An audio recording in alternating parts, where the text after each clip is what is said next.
Il est 7h25.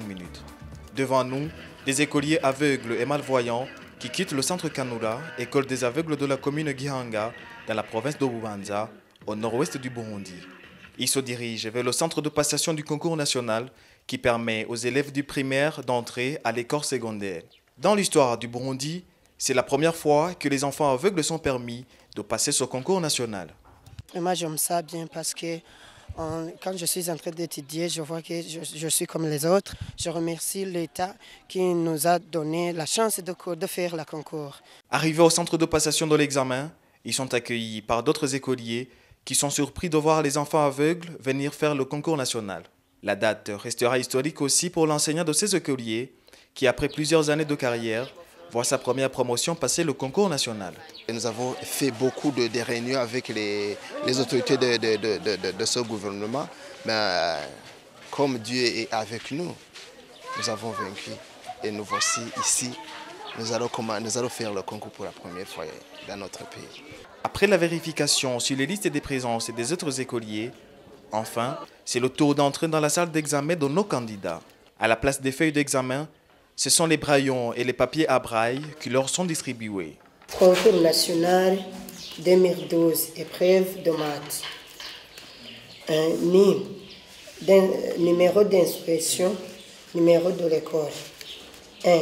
Complète par inférieur égale supérieur. À la fin de la première épreuve, nos candidats ont espoir à un bon avenir.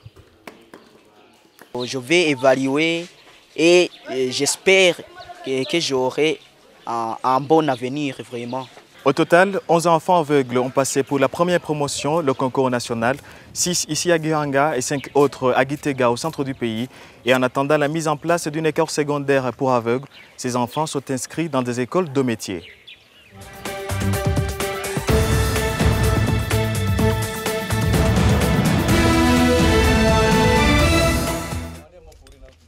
À la périphérie de Conakry, dans une carrière de granit, les enfants sont au travail, car un enfant qui travaille assure la survie de la famille. Pauvres et au chômage, les parents entraînent leurs enfants dans le concassage du granit de construction, vendu à 20 € le mètre cube. Bangali travaille sur ce site depuis son enfance et à 18 ans, il fait travailler d'autres enfants. Je connais bien ce travail. Je le pratique depuis tout petit quand mes parents ont quitté Conakry pour vivre ici. Il n'y avait pas ici d'autre activité que ça. Nous avons des enfants qui viennent après l'école chercher à partir de 12h, 13h le prix de leur petit déjeuner. Leur gain atténue la charge des parents. Un autre type de travail s'illustre dans le centre de la capitale guinéenne, la vente à la criée. Un nombre impressionnant d'enfants déscolarisés âgés entre 5 et 16 ans. En réalité, ce ne sont pas des enfants qui sont oubliés.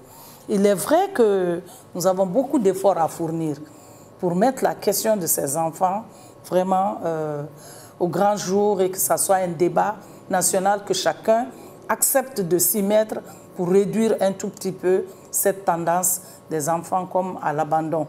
Je pense des enfants de rue, les jeunes enfants travailleurs qui sont soumis aux pires formes de travail et pour lesquels tout le monde entier s'est mis d'accord de réduire ou de combattre en tout cas ces fléaux. Le mois de l'enfant a été lancé hier en Guinée-Conakry pour que la situation des enfants change. Mais dans ce pays, seule la position sociale des parents détermine le statut et le destin d'un enfant.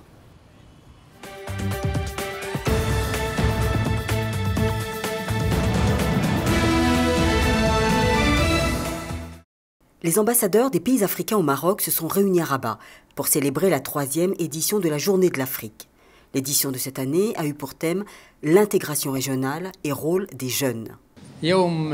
Cette réunion est une étape dans ce long processus qui a débuté il y a très longtemps et la réunion de ces représentants du corps diplomatique africain montre leur attachement à tous ces objectifs qui ont été exprimés la première fois lors de la création de l'Organisation de l'Unité africaine en 1963. La coopération sud-sud, la situation économique et le développement politique ont été au centre du débat. L'occasion de rappeler les défis communs auxquels l'Afrique a fait face pendant le colonialisme. Donc tous les problèmes qui secouent l'Afrique font l'objet de notre préoccupation. Et on ne peut pas construire une Afrique de demain sans régler tout le contentieux qu'il y a interne. Une Afrique forte, debout et qui avance, Et c'est cette jeunesse qui constitue un grand potentiel et une force majeure de développement des pays africains.